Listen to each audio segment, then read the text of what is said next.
একটা রাস্তা ছিল, বাড়ির একটা রাস্তা ছিল, এইখান দিয়ে পার্শ্ববর্তী লোকটা নিজে ইচ্ছাকৃত ভাবে এই রাস্তাটা প্রতিবন্ধক সৃষ্টি করছে। মসজিদে যাতায়াতের, মসজিদের শুক্রবারে এটা ফুরাইয়া রাস্তার মধ্যে মানুষ নামাজ পড়ে, এখানে পড়তে পারে না।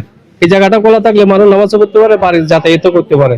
মন্দির মুর্শিদ খান থাকতে ওই আমলে আগে উনি রাস্তাটা সলিং করে দিয়েছিল, হ্যাঁ, কিন্তু এখন রাস্তাটা ওই ফলক পর্যন্ত মুসলিম উঠে ফেলাইছে। কিন্তু সাধারণ মানুষ, এই যে এখানে একটা ইয়ে আছে, মাদ্রাসা আছে, তারপর আপনার এখানে ইয়ে আছে ওই টিকাদান কেন্দ্র, কিন্তু মানুষ যে আসা যাওয়া করে কত কষ্ট পানির ভিতরে, কিন্তু রাস্তাটা দীর্ঘদিন ধরে কষ্ট পাচ্ছে এই এলাকার মানুষ। এটা সিটি কর্পোরেশনের করার কথা ছিল, ছিল একবার করার জন্য, প্রতিবন্ধকতার কারণে এরা আবার চলে গেছে, বাজেটটা চলে গেছে। এখন এরা চেষ্টা করতেছে করার জন্য, কিন্তু এই লোকগুলোর জন্য এরা রাস্তাটা করতে পারতেছে। আমরা চাচ্ছি রাস্তাটা হোক।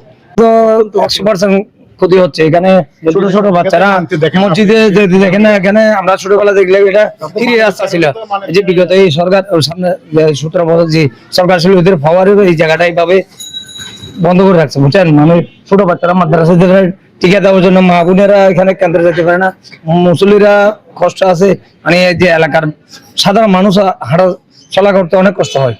এইটাই আমরা চাই একটা সমাধান শুনবো এখানে, যেখানে সাধারণ জনগণ সবাই ভালোভাবে চলাফেরা করবে, এটাই চাচ্ছি।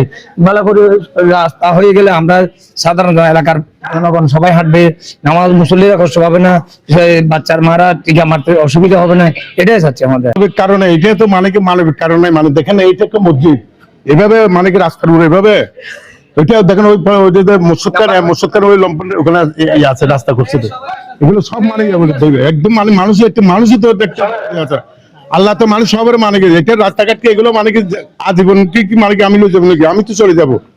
মানুষই তো রাস্তাঘাট তো মানুষের জন্য, বুঝছেন। ওই মুসক্কার দেখেন ওইটা দিচ্ছে, ওখান থেকে মানে ওগুলো চলে গেছে, এগুলো মানে এগুলো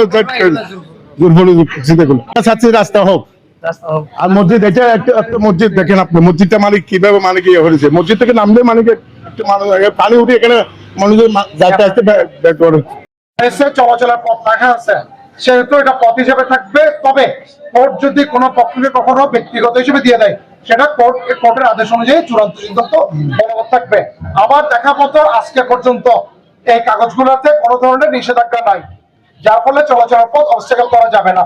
আর ওনাদের মধ্যে যে সিভিল মামলাগুলো আছে, ওই সিভিল মামলার সাথে এই চলাচলের পথের সাথে কোনো রিলেশন নেই।